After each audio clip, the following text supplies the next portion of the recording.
Hi guys, আৰু এটা নতুন ভিডিঅ' লৈ আপোনালোকৰ মাজত আহিলোঁ গাইজ। মোৰ খবৰ বেছি ভাল নহয়, বেমাৰ হৈ আছে। তাৰে মাজত দিও আপোনালোকৰ মাজত এটা ভিডিঅ' লৈ আহিলোঁ গাইজ।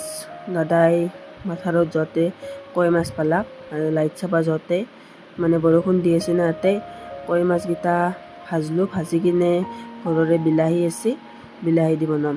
পিঁয়াজ দিলোঁ ইয়াতে তেলখিনিত, মাছখিনি ভাজা হোৱাৰ পিছত পিঁয়াজ আৰু জ্বালা দি কিনে তাৰপিছত বিলাহীখিনি বহাই দিলোঁ। বহাই দি কিনে অলপ টাইম ভাজা যোৱাৰ পিছত মই ইয়াতে নিমখ দিলোঁ আৰু ৰংগুড়া দিলোঁ। ৰংগুড়া দি কিনে আৰু অলপ টাইম ভাজি কিনে ইয়াতে মই উহাই থোৱা আলু আছিল, আলুখিনি দিলোঁ। আলুখিনি দিও অলপ টাইম আৰু ভাজবা লাগিব।